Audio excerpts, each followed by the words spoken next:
আশেপাশের মুরগিগুলা আসে এই কাজ কিনার দিয়ে তো পানি পরে রাস্তা সেভাবে দেখা যাইতেছে এইখান থেকে মানে বাইক নিয়ে যাওয়া মানে বেজায় একটা শান্তির জায়গা। হ্যাঁ, তবে পানি সেচতে হবে আমাদের। আসলে আজকে পানি সেচার দিন। মাত্র আমরা নৌকা ভ্রমণে এসে কি একটা দুর্ঘটনার শিকার হইলাম। নৌকার এমন অবস্থা করে ফেলাইছি, পানি এমন উঠছে যে আমাদের প্যান্ট ট্যানের কোনো ই নাই, একদম ভিজে আমরা একাকার এখন।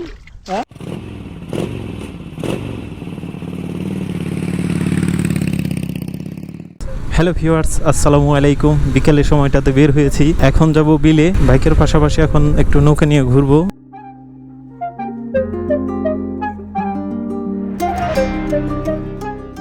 তো আমার এক ভাইস্তার বাড়ি প্রথম যেতে হবে, কারণ ওদের একটা ছোট্ট একটা নৌকা আছে বিলের মাঝে, সেটাই চালাবো আজকে।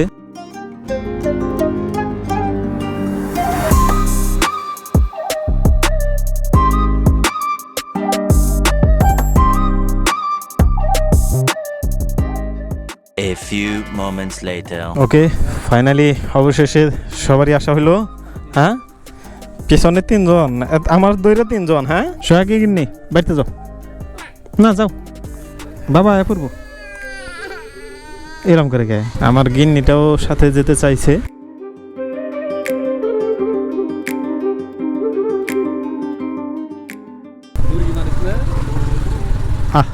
তোদের কথা শুনলে মানে আমার নিজের ড্রাইভার বলে মনেই হয় না। হ্যাঁ,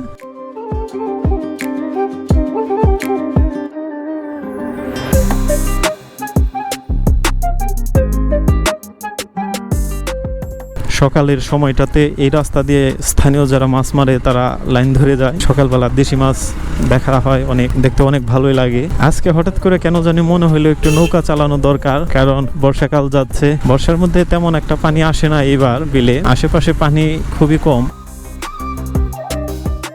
এই যে মুরগি মাইরা জরিমানা দেই, আশেপাশের মুরগিগুলা আসে। ও দারুণ একটা রাস্তা, এখান তিনজন নিয়ে যাওয়া একটু কষ্টসাধ্য।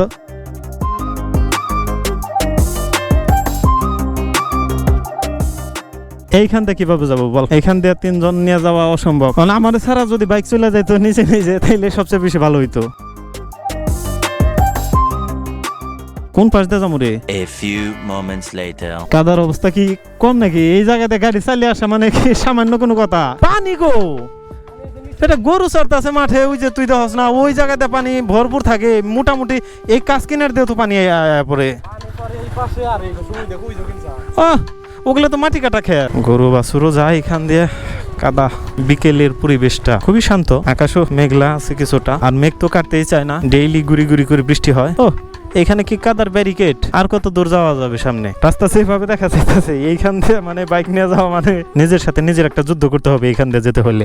আর ধানের আবাদ সম্ভবত এই পর্যন্তই শেষ, এবার পানি তেমন একটা আসে নাই। অন্যান্যবার এইখান দিয়ে ভরপুর পানি থাকে, ভরপুর। মূল সড়কে বাইকটা রাখার আর সাহস করলাম না, কারণ অনেক গরু আছে যেগুলা মানে এইখান দিয়ে যাবে, রাস্তাটাও অনেক সংকীর্ণ, যে কোনো সময় বাইকটা ফেলে দিতে পারে। তো যার জন্য একটা সেফটি মেনটেন করে নিচের ক্ষেতের মধ্যে রেখে হাঁটা ধরলাম। ভরপুর কাদা, এমনিতে বৃষ্টি ছাড়তেই চায় না। আমাদের তো কিছুদিন আগেও গতবার সম্ভবত, তাই না, বাইক নিয়ে ওই যে আমরা গোসল করে গেলাম। শুক্রবারের চেষ্টা করবো আমরা গোসলটা ছেড়ে ফেলার জন্য।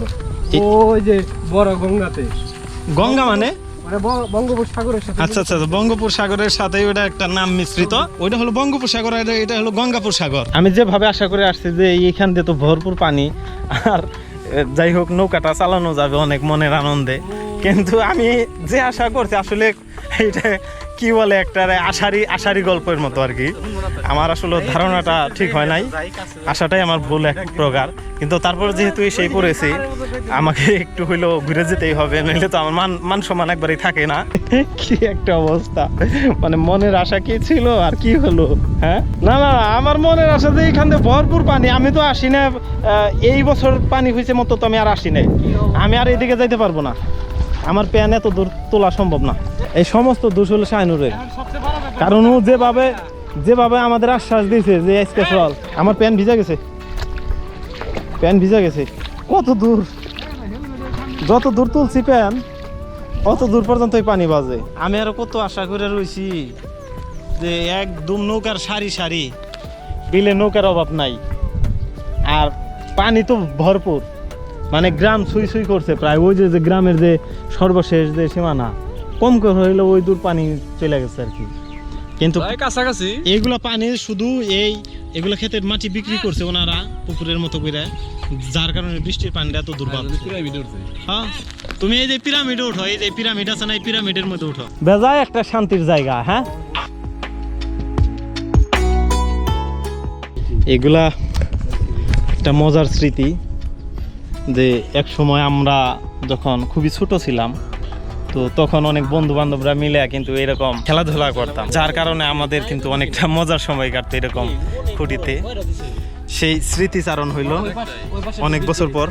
আমি নিজেও জানি না বিগত কত বছর পরে যে আমি এরকম বিদ্যুতের খুঁটিতে উঠলাম। তোর বাপের তো নৌকাটা বা অনেক কষ্ট হইতেছে, পা নাই কি আর আইবার দেয়। ওই যে পানিতে দীর্ঘক্ষণ প্রায় আধা ঘন্টা এই খুঁটির উপরে বসেছিলাম। ওটা কি মাগুর মাছ নাকি?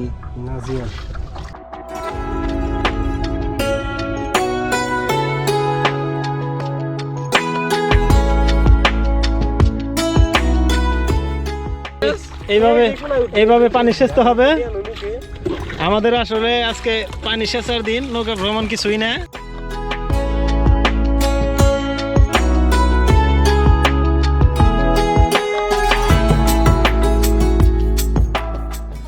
বিলের অবস্থা আসলে খুব মর্মান্তিক। আগে বিভিন্ন পুকুর যেগুলো থাকতো সেগুলার পার থাকতো অনেক, মাটি ভরাট করে উঁচু থাকতো অনেক, কিন্তু এখন আর পুকুরের মাটি নাই ওইভাবে। যে এখন তো ইট ভাটার লোকেরা এসে মনে করেন যে বিলের মাটিগুলা কিনে নেয়।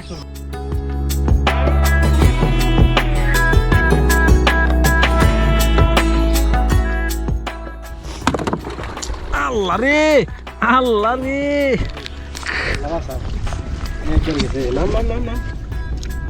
এই যে আজকে আমাদের নৌকা ভ্রমণের আজকে মূল যেটা এই ছিল আজকে আমাদের কপালে, এই মাত্র আমরা নৌকা ভ্রমণে এসে কি একটা দুর্ঘটনার শিকার হইলাম। নৌকা নিয়ে সামনে তো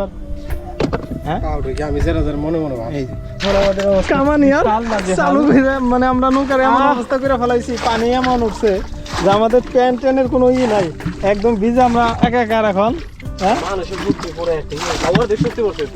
এই নৌকা নিয়ে আমরা তীরে যাবো কিভাবে? হ্যাঁ, আমাদেরকে যাওয়ার কোনো কি মুখ আছে না পথ আছে?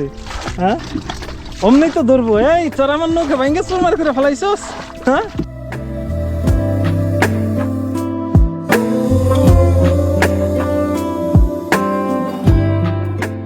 আমাদের এই নাকা নিচু বানি এইখানে আমরা খাই। আর ভিডিওটি এখানে শেষ করছি। বাড়িতে কিভাবে যাব সেটা এখন আর তুলে ধরতে পারলাম না, আমরা এই নাজেহাল অবস্থার মধ্যে আছি। যাই হোক, আমাদের ভিডিওটি এখানে শেষ করতে হচ্ছে। সবাই ভালো থাকবেন। আসসালামু আলাইকুম।